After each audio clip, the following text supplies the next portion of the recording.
This September, we're seeing something pretty remarkable across the fashion magazine industry. At least 10 covers featuring prominent Black women. What was your thoughts when you saw all these other magazines as well? It's just a really serendipitous moment happening right now, and we are so thrilled to be part of what feels like a celebration. It feels like a celebration of inclusion. Representation, of course, as we know, matters so much, but this is almost bigger than that because everybody was excited about seeing this happen, and it feels like a breath of fresh air happening in the fashion magazine industry at the moment. Now, what do you think is driving that change? You guys obviously had your specific reason for having Tracee Ellis Ross on the cover, but do you think that as a whole, the magazine industry is there is a shift happening? I do. I can't speak for anyone other than what we do here, but I think it could be a variety of factors. It's you know, the rise of activism on social media. It could be cultural. It could be just people looking for more authentic reflections of beauty in the industry. It could be changing of the guard at various magazines. You know, who's in charge in those magazines? What are they trying to drive forward? Speaking for myself, you know, at Elle Canada, we have done, I'd say in the last 11 covers, we've had 6 various women of color on our covers. So it's just, it's about picking a woman who embodies Elle, happy, sophisticated, stylish, smart. That's what the main criteria is. I think now also with this, the more awareness, I think if we look back at the Oscars So White hashtag that started, where there was people acknowledging and saying, hang on a second, like if the A-listers that we're used to seeing or that are promoted or pushed forward only look a certain way, we're missing out on so many other amazing stories, so much more talent. So there's a gradual awareness that this is better for everyone. This is good for everyone to see various representations of women and beauty.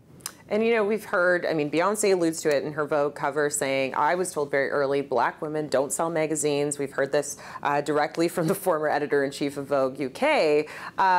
What has your experience been like in the industry? What is that a myth that was perpetuated through your experience in your career? And is that something that you've seen change? One thing that's very interesting is, you know, we put, with this myth, we put Priyanka Chopra, South Asian woman, on our cover, our May cover, and she sold 20% more than our cover from the year before. So there's that, because also she's beautiful, talented, intelligent, wonderful. Who isn't going to want to see her? So I think it's about giving the opportunity to share different stories and see what happens. And I think it's pretty obvious by what's happened this September that it's going to be just fine.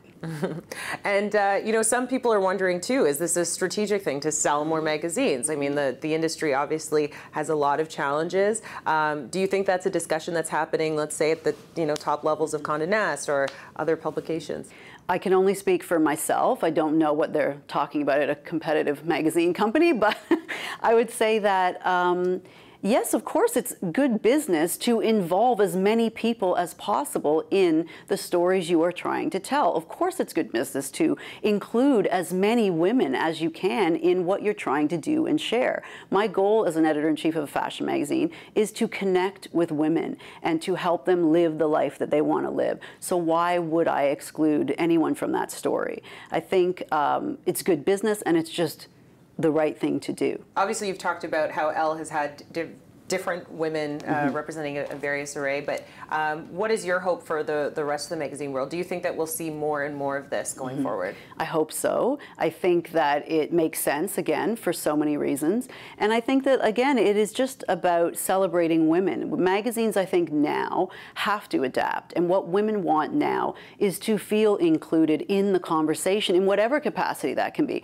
whether it's on what to wear or where to go, or even just how to live, how to have a better career or what you want to do with your life. So I think that as more and more magazines recognize the importance of creating an environment, especially in the current climate, that is a safe, inclusive, happy, inspiring place to be, that's really what I hope for all magazines. It's good for all of us. This is good for everyone. Tell us about your September issue, Elle Canada, Tracee Ellis Ross on the cover. What went into the decision to have her on your magazine? Well, first of all, Tracee is intelligent, successful, so savvy on social media, an activist, and an incredible style icon. So she's already an Elle girl. Like, that is what we look for in any woman that we put on the cover, someone who will inspire and tell an amazing story. So that was really the first place we started. And then it just goes from there. You talk it over with the team, we talk to her people, and we see what we can do.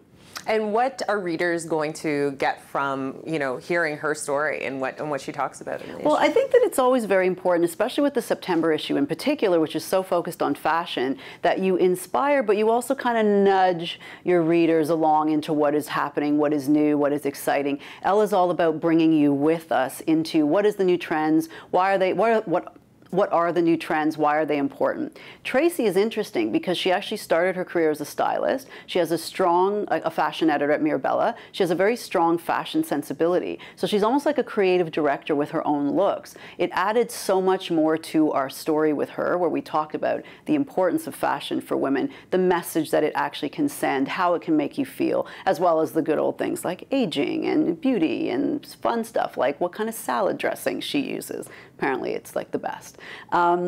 So with Tracee for September, it was all about that. It was about fashion, bringing readers with her so that she could help get you excited about your signature style, how to dress for fall, the mood of the season. I'll just talk forever, by the way. Yeah, no, okay. This is great. People don't realize how much goes into the September issue, why it's such a big deal. Can you describe to us, why the September issue is what it is? Well, it's an oft-used cliche, but it is the truth. It is Fashion New Year. September is fashion's New Year. We get very excited about new season directions. So fall is, for some reason, I don't know, it's knits, cashmeres, whatever. It's just the time. We're very excited to see what's happening for fall. It's a very directional time. It's the most important time in the calendar for fashion. So the September issue has to really be something that propels your reader into this amazing fantasy world that fashion creates at this time of year, but also to make it make sense for you, for yourself, to see yourself within this world.